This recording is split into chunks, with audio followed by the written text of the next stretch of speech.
हम सबको मालूम है कि हरियाणा आज भीषण बिजली कटौती के दौर से गुजर रहा है। अंबाला, यमुनानगर, कुंडली, मानेसर, गुड़गांवा, फरीदाबाद आए दिन आपके समाचार पत्र और टेलीविजन चैनल दिखा रहे हैं कि किस प्रकार से उद्योग ठप पड़े हैं या करा रहे हैं। जून, जुलाई, अगस्त और सितंबर में, ये मैं नहीं कह रहा, हरियाणा पावर परचेज सेंटर और बिजली कंपनियों का अनुमान है कि 12,000 मेगावाट बिजली की जरूरत होगी। पर हरियाणा में उपलब्ध कितनी है बिजली कि खट्टर सरकार और जो प्राइवेट इलेक्ट्रिसिटी प्रोड्यूसर, निजी बिजली उत्पादक हैं, उनकी मिली भगत से, साठ-गांठ से ये आर्टिफिशियल बिजली संकट पैदा हुआ है। इस साठ-गांठ का भीषण गर्मी में परिणाम भुगत रहे हैं हरियाणा का किसान, गरीब, मजदूर, साधारण जनमानस और उद्योगपति।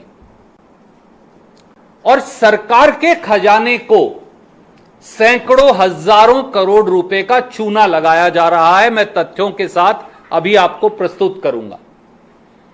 यह बिजली संकट का कारण है कि हरियाणा को अडानी पावर मुद्रा से, गुजरात से, जो 1424 मेगावाट मिलने वाली बिजली है, 2021 से आज तक उसमें से कोई बिजली नहीं मिल पा रही। 1 यूनिट बिजली भी नहीं मिलती। 1 मेगावाट में 10 लाख यूनिट बिजली होती है लगभग। 1424 मेगावाट बिजली मिलनी चाहिए, तो 3000 की आपकी डेफिशिएंसी है, 1500 तो यहीं से नहीं मिल रही, तो आधी तो यहीं से कम हो गई। हरियाणा के लोग भुगत रहे हैं क्योंकि खट्टर सरकार की प्राइवेट इलेक्ट्रिसिटी प्रोड्यूसर से, और दूसरी मार है कि उस सस्ती बिजली के एवज में 2 गुना, 3 गुना, 4 गुना दाम पर हरियाणा के सरकारी खजाने से सैकड़ों करोड़ रुपया खर्च करके बिजली खरीदनी पड़ रही है। यह सरकार के खजाने को चूना लगाए जाने वाला नए किस्म का खट्टर क्रोनी कैपिटलिज्म है। इसके बारे में कुछ एकाट तथ्य हैं जो आपके समक्ष में रखूंगा और 4 सवाल सीधे। पहला, 24/11/2007 को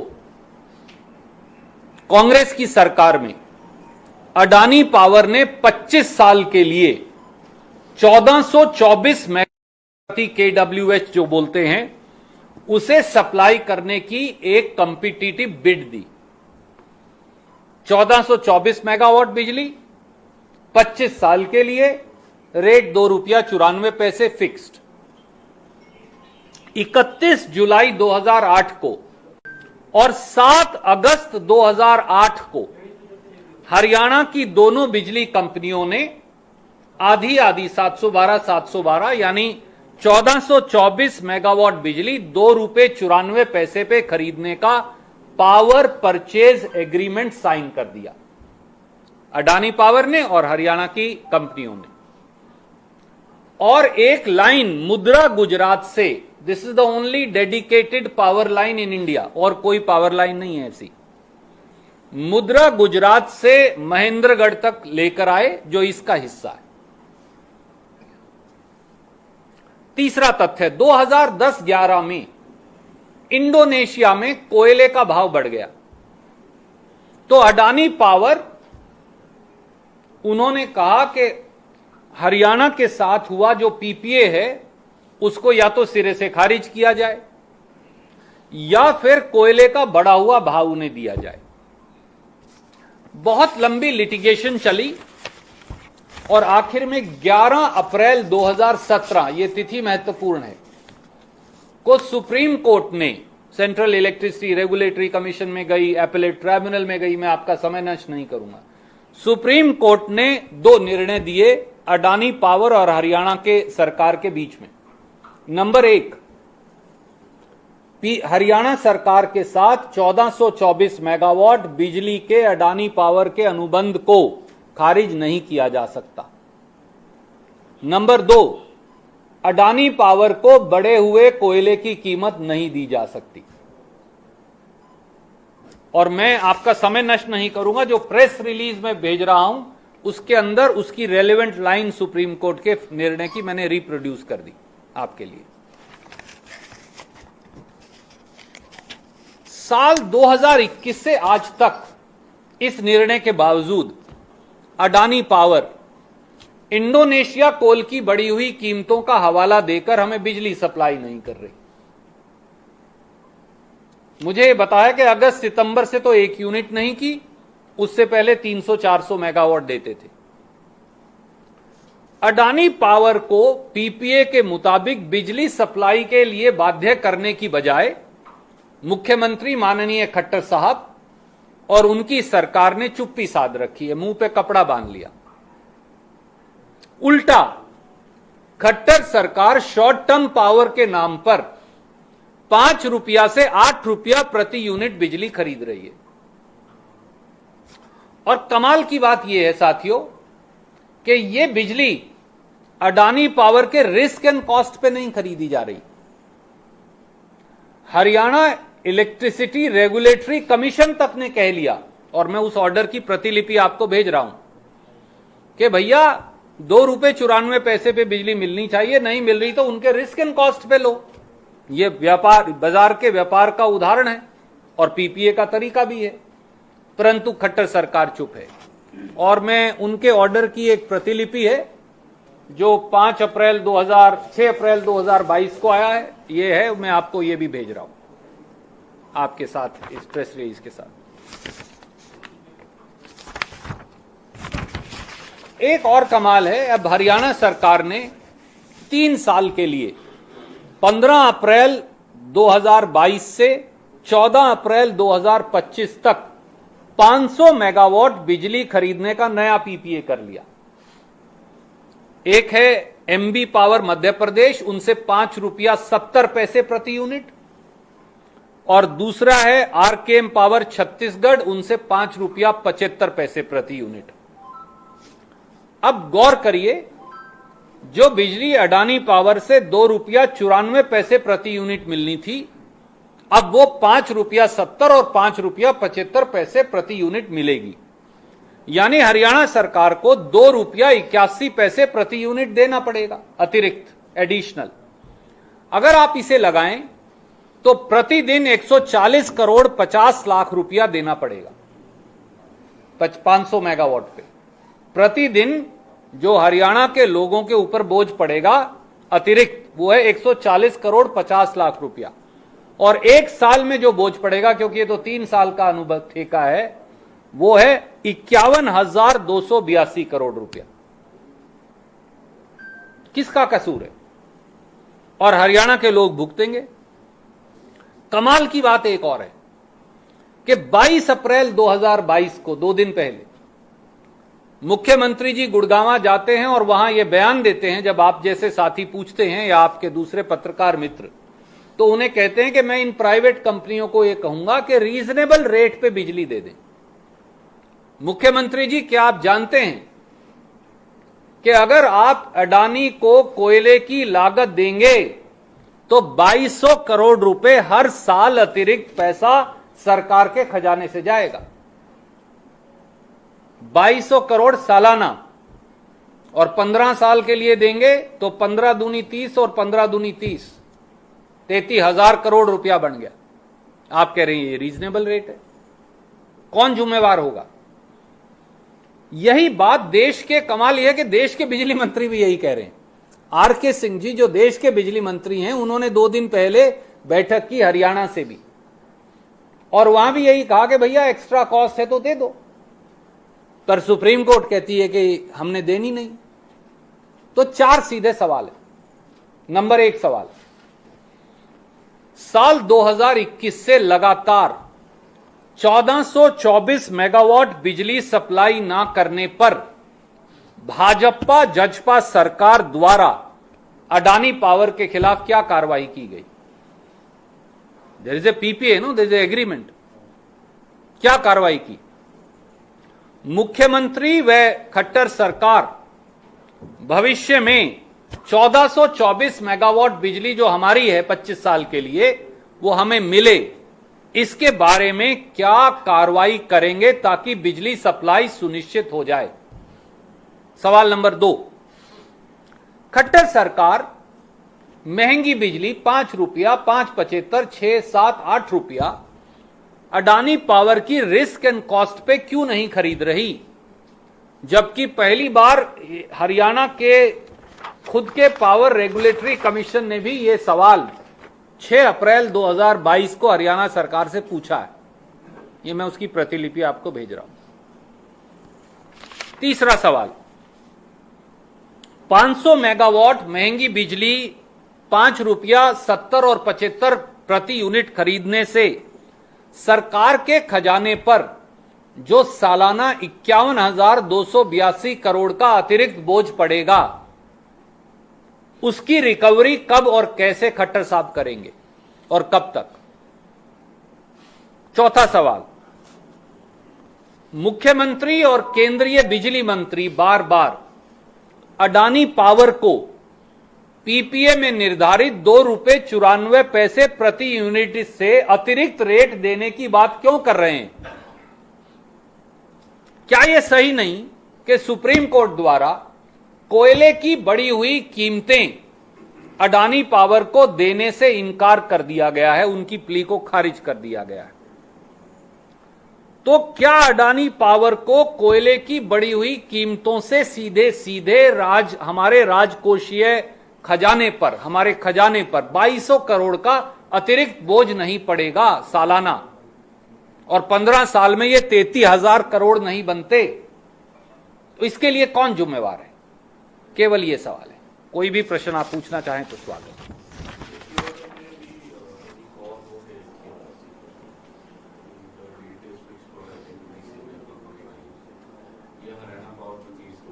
जी, उन्होंने सवाल पूछा है, Haryana electricity regulatory commission ji, ultimately any electricity, as you know, you are very well aware, any electricity purchased by the state has to go for approval to the regulator. There is only one condition under the Electricity Act, when it doesn't, it will be still go but will be approved, and that is if there is a competitive bidding that has happened, like we did in 2007 and 8. That's where Adani came at 294. That got automatically approved under section 63 of the Act by the HERC. So it's only when by way of competitive bidding, then it's a virtual approval.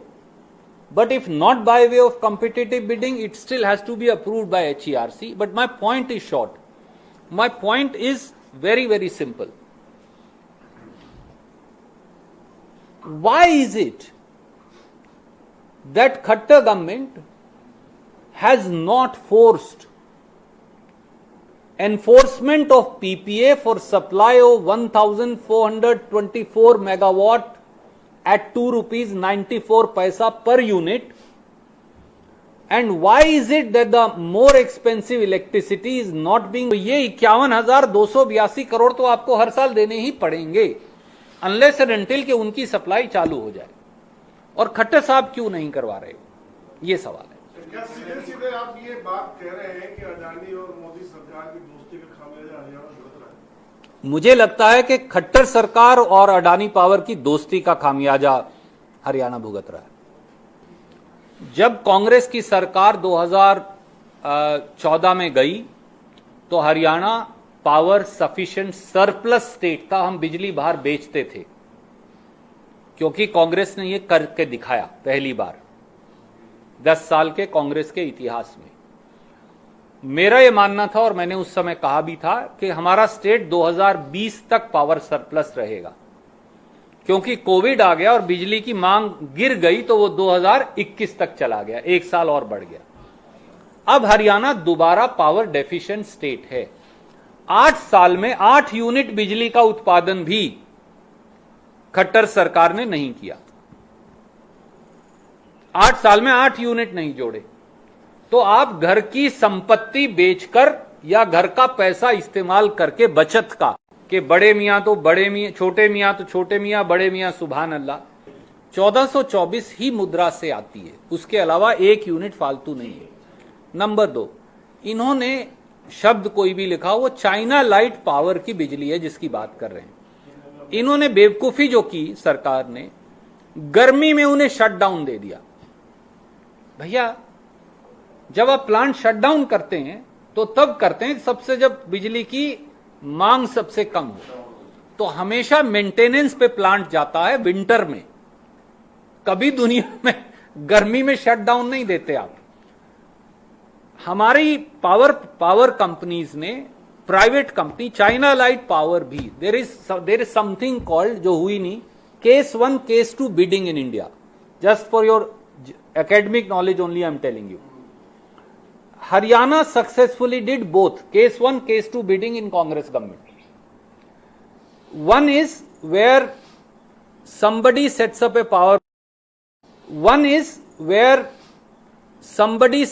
power plant anywhere in India and gives you metered supply. That is Mudra power. उन्होंने plant Mundra में लगाया हुआ है, वहां से वो line खींच कर लाए, हमने ये एडिशनल बेनिफिट ले लिया महेंद्रगढ़ तक। नहीं तो पावर ट्रेडिंग कॉर्पोरेशन की लाइन से आती है। प्राइवेट पावर प्रोड्यूसर अक्सर ये करते हैं, जब उनकी बिजली महंगी बन रही हो तो वो लाइन में डिफेक्ट आ जाता है, तो फिर कोई लायबिलिटी नहीं रहती बिजली सप्लाई करने की। यहां डेडिकेटेड पावर लाइन है। देखिए, कांग्रेस के कार्यकर्ता के तौर पे मैं भी चिंतित हूं कि भ्रम की स्थिति नहीं रहनी चाहिए। स्थिति, हाँ, मैं उससे जोड़ रहा हूं खुद को उन सारे कार्यकर्ताओं से कि भ्रम की स्थिति संगठन के प्रतिकूल है, संगठन की सेहत के, इसलिए भ्रम की स्थिति नहीं रहनी चाहिए। मुझे विश्वास है कि श्रीमती सोनिया गांधी जी बहुत जल्द ये स्थिति स्पष्ट कर देंगी। It's only a matter of may be few days. देखिए, मैं नहीं कह सकता, वो तो श्री विवेक बंसल कह सकते हैं। साहब ऐसा है, आप कर्नाटक के बारे में पूछिए, मैं आपको बता सकता हूँ, स्पष्ट जवाब दूंगा। उससे आगे पीछे मुझे पता नहीं। जी,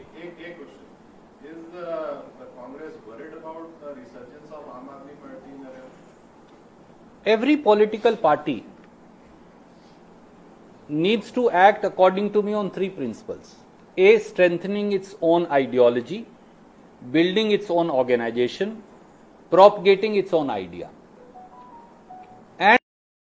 And if you are confident about these 3, then you need not be worried about other things. If you are not confident about any one of these 3, then you should be worried.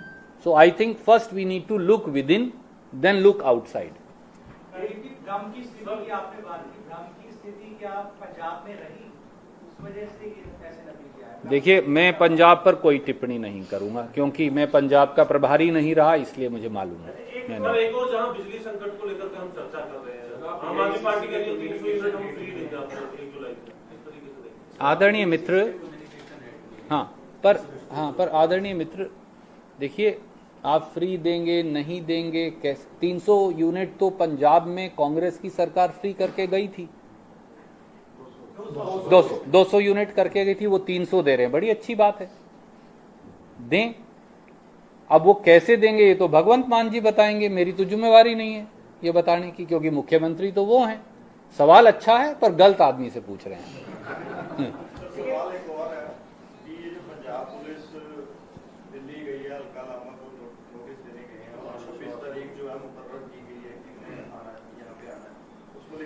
देखिए, पहली बात तो अलका लांबा जी पर, जो कांग्रेस की हमारी एक प्रवक्ता हैं, सहयोगी हैं, उनके खिलाफ कोई एफआईआर दर्ज नहीं। मैंने रूपनगर पुलिस स्टेशन की वो एफआईआर देखी है, कहेंगे तो मैं आपको भेज दूंगा। ऐसे में किसी महिला के घर 20 पुलिस वाले भेजना क्या उचित है? क्या नैतिक मापदंड पर खरा उतरता है? क्या ये राजनीति में तर्क संगत है? क्या ये प्रजातांत्रिक मूल्यों के अनुरूप है? क्या ये कानून व्यवस्था में ताकत का दुरुपयोग नहीं है? इन सवालों का जवाब भगवंत मान जी को खुद से जरूर पूछना चाहिए। ये निंदनीय है, अशोभनीय है, और दिल्ली पुलिस का पंजाब पुलिस के साथ ऐसी मिली भगत करके, ना तो कांग्रेस का कोई नेता अपराधी है, ना उन्होंने किसी का कत्ल किया है। 20-20 पुलिस वाले ले जाकर किसी महिला के घर पे रेड करना, क्या ये दिखाता नहीं कि राजनीति में जो अब डिस्कोर्स बन गया है बदले की भावना का, वो ना प्रजातंत्र के अनुरूप है और ना वो संवैधानिक मूल्यों के मापदंड या कसौटी पर सही है। 26 को जाएंगी। कुछ दिनों एक क्लैरिटी करने हमारा मिसाइल खराब होगा ब्रह्मवाड़ी में, हम खुद भ्रमित हो नहीं भ्रमित हो ना। तो आप तो कांग्रेस हरियाणा की बात हो रही है, पंजाब तो बोलिए चुनाव 5 साल के बाद आपने जो कहा कि भ्रम की स्थिति है, भ्रम की स्थिति नहीं रहनी चाहिए और शायद रहेगी भी नहीं, बहुत जल्दी आपने कहा कि हो जाए। ये भ्रम की स्थिति है क्या? जो आपका सवाल था, मेरा सवाल तो ये है कि क्या आपने मुझसे ये सवाल पूछा कि क्या पीसीसी प्रेसिडेंट और सीएलपी लीडर बदलेंगे, तो मैंने कहा मुझे मालूम नहीं। आपने फिर दोबारा कि एक और मित्र ने पूछा कि नहीं ये तो फिर उससे तो कार्यकर्ता हताश हो गए हैं बार बार ही। मैंने कहा वो तो इसलिए है कि आप रोज खबर छाप देते हो। अगर आप हर रोज अखबार में खबर छाप देंगे कि अमुक आदमी बदल जाएगा तो कार्यकर्ता तो हताश हो ही जाएगा।